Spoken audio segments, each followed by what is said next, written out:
All right, first and foremost, I want to give all praises, honor, and great glory to Yahweh, Bahashem, Yahweh Shai, Bahashem, Rahak, Double honors to the apostles and elders of Great Millstone that rule well, and salutations to the elect pushing this truth to the four corners of the earth in truth and in sincerity.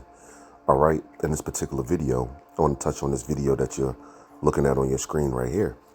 And it says, prepare for Dieselgeddon. Shell CEO drops major warning on fuel supply. Trump wants rigged prices. Right. And, right, they've been blowing the whistle about this for a very long time, but now we're hearing about diesel. And now everybody's shifting from the gas, giving those warnings about how much gas we got, to diesel now.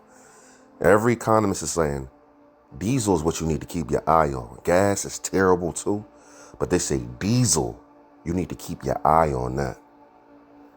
And they're right, because this is what the trucks use to bring a lot of goods across the United States, man.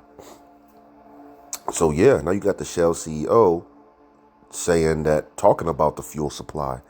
And I did some independent research, and they were saying that, and this was about 7 days ago. So about a week ago, they were saying that America had 23 days left of gas as a cushion, and about 32 plus days left of diesel as a cushion. And if nothing changes, and the cushion means, basically they can go that amount without nothing changing. With the Strait of Hormuz being closed, Canal Suez being closed, nothing has to change right now. They have enough gas as a cushion so they don't just straight collapse, so to speak. Shit don't just hit the fan. But they're saying if nothing changes with the Straits of Hormuz and the Canal Suez or something needs to change, then America's going to start to suffer a major collapse. And now you have Shell CEO giving warning, like, yo, this is serious. Trump already said, do you want to see Bedlam? Do you want to see Bedlam? Bedlam is straight out chaos and confusion. And he was saying that referring to how much oil was left here in the United States. He was saying 4 weeks ago, about a month, almost 2 months ago. So, hey, this is the time. We're in the time of heavy judgment. Things about to shift. All right. Esau's waiting for that one opportunity to push forth his New World Order agenda, the way that he wanted to really catapult it forward, because he has everything set up. The stage is set. The only thing he needs to say is play, and get the show on the road. But this just reminds me of Isaiah. Let me just grip it. Isaiah the 13th chapter. Because Isaiah 13 talks about people's houses being spoiled. But why will people's houses be spoiled?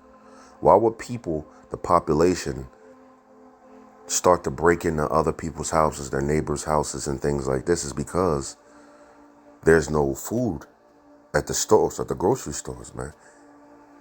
Ecclesiastes 12, 1 through 4 was in effect, or is coming in effect.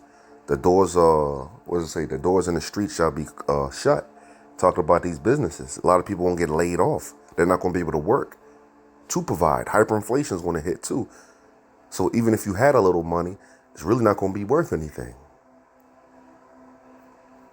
The scenario is going to be set up to where people are going to have no choice but to go out and try to get it any way they, got to get it. And it's going to cause people to break in people's houses, spoil their houses. And in some cases, wives will be ravished. This is Isaiah 13:16, and we read, their children also shall be dashed to pieces before their eyes. That's right. You're going to have cases where children are going to be put to death right before their family, man. Right before their father, right before the wife, man. You ever saw that movie Law Abiding Citizen? When he had his little family up in there, he opened the door and they bashed him in the head with the bat. And as he was handcuffed, I think they raped the wife, killed the daughter. Like they stabbed and had him just like looking and shit. Yeah, we're talking about scenarios worse than that, man. We keep bringing up the movie The Road. If you ever saw the movie The Road, go look that movie up. It's good. Elder Amwan Gabar looks at this movie. He says damn near every day, this is one of his favorite movies, man. And I see why. The one scene where they're in the house, they got sheets on the door, they're trying to cover up. They're talking real low. You see the fires like outside, like the lights of the fire. Like you could tell shit popping outside. They talking real low. The wife is like, they gonna catch up to us. Who's they? Well, these people that ganged up because of the lack of bread. All right, for great tribulation. Because of great tribulation, they ganged up to go around and spoil houses. Look for food. And these will be cannibals as well. All right, just like the movie The Road shows you that. They were ganging up, spoiling houses, da-da-da. But it was to a point where they started just looking for people. Yeah, cannibalism is going to come back in a very big way. All right? But it says their house spoiled and their wives ravished. Right? Just like she said on The Road, they're going to catch up to us. They're going to come in here. They're going to kill you. Talking to the man, they're going to kill you. They're going to grape juice me and your son. Then they're going to kill us and eat us. Another layer to this is that the director of that movie actually went around and was talking to people who actually suffered real famines here on Earth. Real famines. So that's why that movie is so heavy. This just wasn't him thinking on how a famine would be and how things would look and stuff like that. Nah. He went and got firsthand accounts. Right? And then it was just heavy, man. It was just heavy. I suggest you go look at that movie. It's heavy in the spirit, man. But Salakia. But yeah, we have now CEO of Shell talking about gas and diesel shortage, which will bring forth bedlam, mass confusion, chaos. That will bring forth bedlam. All right? If you ask me, this whole thing with the Straits of Hormuz being closed and the effects that it's having is the thing that's going to bring in, and I'm just speaking as a man, but this the thing that's going to bring in the famine, and like this is the thing that's going to catapult JT. It's this whole World War III thing right here. So I suggest, brothers, just keep an eye on this heavy, heavy, because there's a bunch of things going on right now. Iran already, well, they didn't point the finger at them completely, but they're saying they already hacked 7 states that moved, now grew into 12 states, that their water treatment facilities has been hacked. Now you have Susan City in California has been hacked. 911 is shut down and all city services has been shut down as well. People can't even pay their bills. And yes, crime is popping. So yeah, man. People ain't really worrying about that, but Iran has hacked 12 states and got 1 city. And the FBI has warned that much more is coming. I think we should start looking at this, man. Because all of a sudden it could be your city, and then, that's it. That's pretty much it, What's up, guys? D7 back at you. We got some big things going on here in terms of the oil market, and this is more than just the war. We've got pretty much big warning signs coming from one of the top guys in the industry, the CEO of Shell, coming out and just flat out saying that we're about to run out, or we're running low on diesel and on regular gas. And he explains this by saying that when crude prices first started to run up and take off, they pivot to make the most money off of whatever they can. In this instance, it was jet fuel. And when they did this, this caused the prices to go triple on jet fuel, and they've made a killing. All these gas companies made a killing, but he's putting out a warning sign saying that what this means and what they're seeing, they have all these algorithms that bring them back price points and all this stuff. It's flashing that we are short on gas and on diesel. And, you know, what this equates to is that it's going to be higher at the pump in the end. There's no other way around it. And this is how these guys make their money. And he's putting the warning out there saying that he knows the economy's in a bad position. He knows that a lot of this is tied in and has everything to do with Hormuz and Trump and what's going on there. But he specifically states that we're going to feel... Khan, now I never watched this video. See, the CEO of Shell said the same thing that I'm saying, man. That I believe, well, he didn't say he believed that prophecy is going to come past through the things that's happening right now in the Straits of Hormuz. But he's saying that all of this is happening because of what's going down in the Middle East. Now, if this just keeps going, what does this equate to? That equates to, oh, hell fucking breaking loose. This would be Jacob's trouble in a nutshell. Nobody being able to go to work. People trying to look for other ways to get food to feed their family. Hey, people are going to start going to war with each other and their neighbors, man. All right? some kind of pain at the pump. I want to remind you, Trump has rigged the gas prices. People seem to be oblivious to this, but he's done it. He's done it twice now. He's barked at the gas stations and said, get them prices down. Which he did. He threatened them and told them that they better lower those prices. That's market manipulation. They're scared of him. Not just that. Whoever's at the top also, every time Trump says, we got the straits, or we're talking about a negotiation or something like that, you'll see the prices drop on crude oil all of a sudden. Only thing he needs to say is, we're talking about something. And then the prices drop. So people sitting there looking, they think they are in a good case. And they're not. You see? But you have all the bells and whistles and alarms and sirens going off, saying, hey, get ready, shit's about to hit the fucking fan. All right? So we're saying that same thing, but we're saying it on the spiritual note, on the spiritual side. Like, get right spiritually, you know?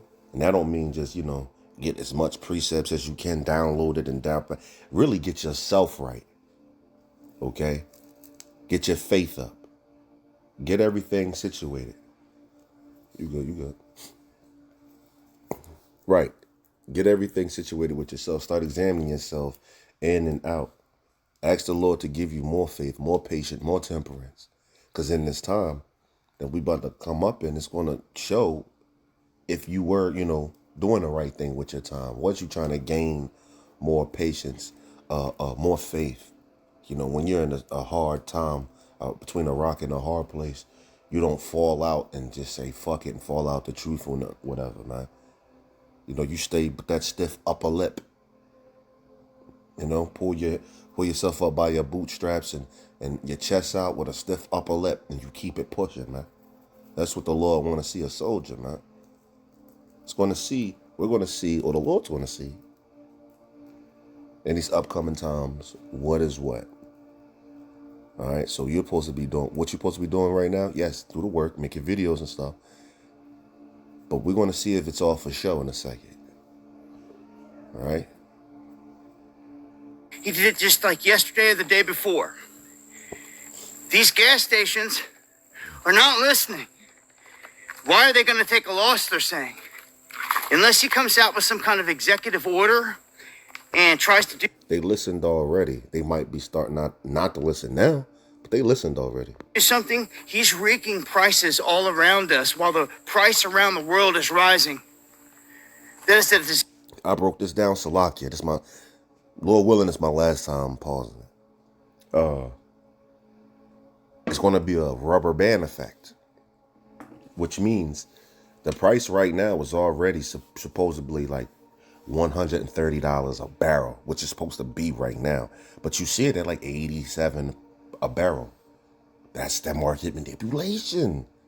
But it's going to be that rubber band effect.